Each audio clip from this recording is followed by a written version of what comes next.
Welcome back to Our Community. Susie Thomas visiting with Dr. Jane Hoyt Oliver from Malone University. Very exciting social work program that you've got going there and is impacting our community in amazing ways. So I wanted to speak with you about that. One thing that I know I've heard, that people who are called into social work oftentimes are people who have benefited from social work in one way or another. And I was wondering about people who in our community who may have an associate's degree would love to become a social worker. Do you have a way to help them get that bachelor's degree and get into this field, working with people who really want to help because they have been helped? Yeah, actually one of the wonderful things about our program at Malone is that we try to tailor the program as much as possible to the students that we have in front of us. So we have done a variety of things to help students who have their associate's degree in human services to come into our program.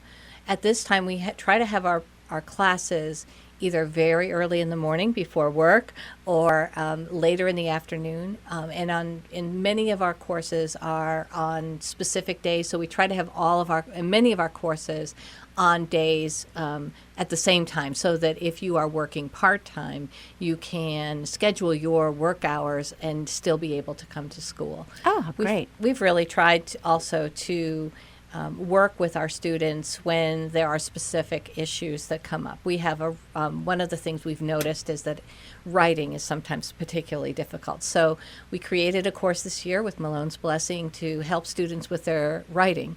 And so this year, all of our sophomores are now taking this writing class and helping them with APA and all those other kinds of things that are really helpful for social work that don't really always have to do with listening, but certainly has to do with whether or not you're going to be successful in the profession. Now, that's so interesting.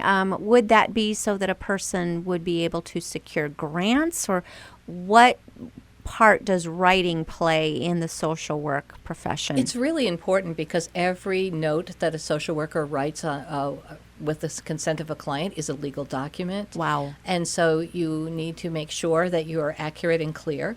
It's not that everything gets subpoenaed, but sometimes things do, and you may never know how long it would take. In my practice, I actually had been working at a major hospital, and 2 years after I had left the hospital and was teaching at Malone, I got subpoenaed. And I was so grateful that my notes were really accurate and clear, because 2 years was a long time, and I would not have remembered. So part of it is learning accuracy and also learning how to write professionally. About a third of our students, once they get through our program, go right on to grad school.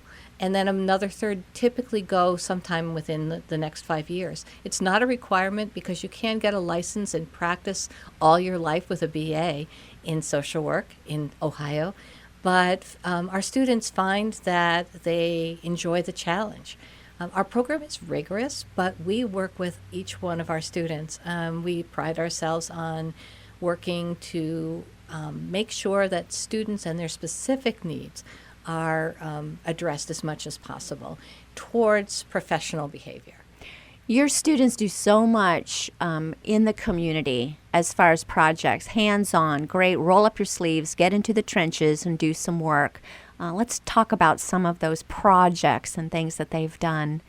Sure. Our sophomores this year are working in a variety of places. We've had them at the probate court working, meeting with people who are being cared for by guardians. So it's checking up to make sure that everything is going well in that situation. As paraprofessionals, we've had students working at Project Rebuild.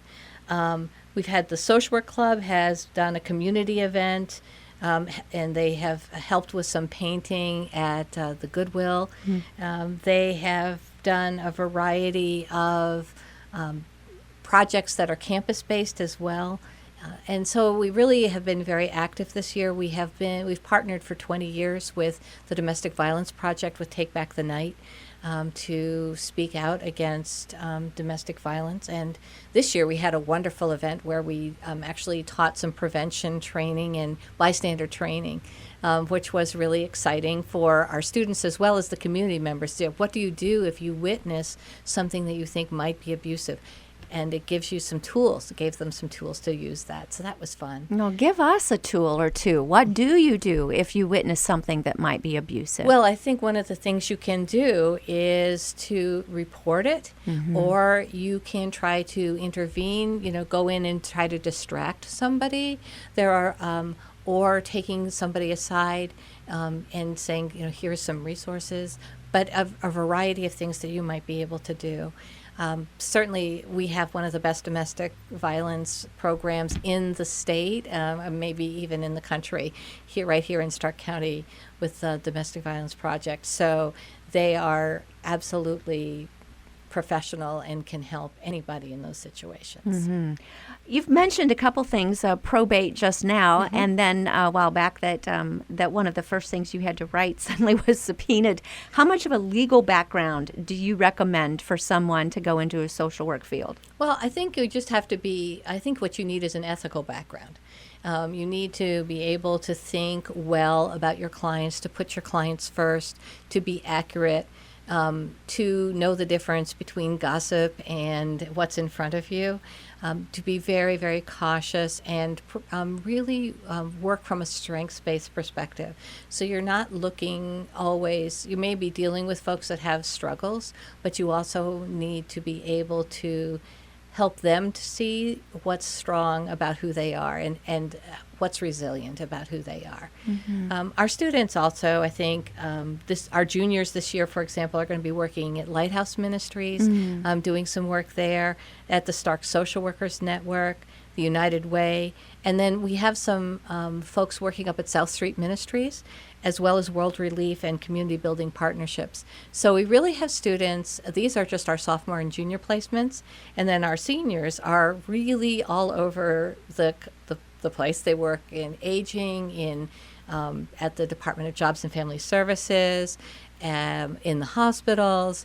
We have one person who's going to do his senior placement in Romania this year. Wow. So we try to tailor especially our senior placement to the kind of work that our students would like to do when they graduate. So, so students, for example, who want to do foster care and adoption work might go to Pathway Caring for Children. People who are interested in international social work, we have had students in Uganda or in Romania, of course, and in Denmark.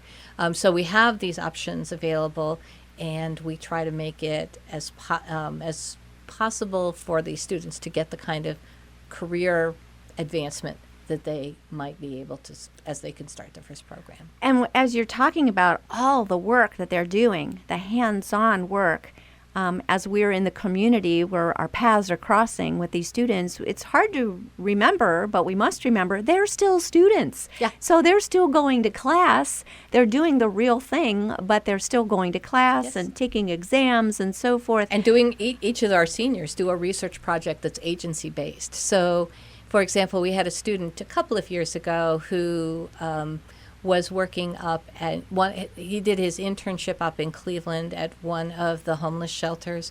He did a wonderful qualitative study on what it meant to be a father, and what does fatherhood mean to you.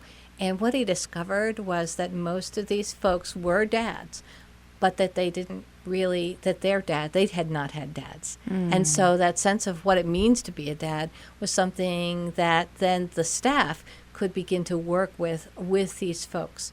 So that we try to, again, do practical things that the students learn how to do research, but they also do something that's going to help the agency to improve the work that they do in the community. And that's really what it's all about, is each step providing the community with a stronger base by which they can care for the people of Stark County or whatever county they're working in. Right. Well, let you brag about them a little bit. I understand they need to take all kinds of licensure exams before they're in the field. How are they doing? Well, our last year was a good year.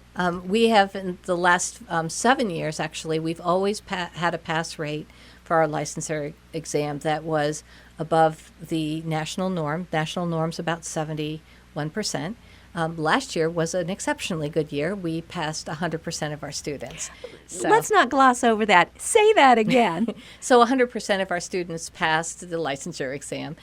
That's wonderful. It also is a testament to their work. We can only lead them to the place, but they have to do the studying and they have to be prepared. So it's all about the hard work that they put in while they're in our program. And then it's wonderful when that kind of thing happens, where we're thrilled for them. And we're thrilled also for the agencies that will hire them. Well, we have so many awesome agencies in this area, and it's wonderful to see the marriage of putting these young people in, how they're enhancing what the agencies are offering, and at the same time, the agencies are preparing these young people to go off in their careers, and it's a real good match. Mm-hmm. Let me ask you personally, you've done both. You have been a social worker, you are a social worker, you have prepared others. Mm-hmm. Which one stands out? Maybe they're both special in their own ways, but which has been most rewarding for you? Well, I guess the evidence is that teaching has been rewarding 30 since years. I've been at that. I was 9 years in as a practitioner and now 32 at Malone. Wow. So it's a lot of years. But I guess the thing that is so thrilling to me is to see students go into the community and to practice well. For me, again, because I came from a place where I wanted to see justice done for clients, for people who may or may not be heard well in the community, to see our students go out and discover that not only can they do this, they can do it well. It's really, really exciting. And I'm thrilled when students can do work that I don't think I could ever do. I mean, that means that they've learned enough skill building that they can go out and learn beyond what I might be able to know given that situation right now. Since I've been a teacher for all this time, they're the ones that are the experts. It's exciting. Pretty exciting. Awesome visiting with you. We've been visiting with Jane Hoyt Oliver from Malone University in the social work program. Going to be watching for your book. And thank you so much for all you do and for joining us this morning on Our Community.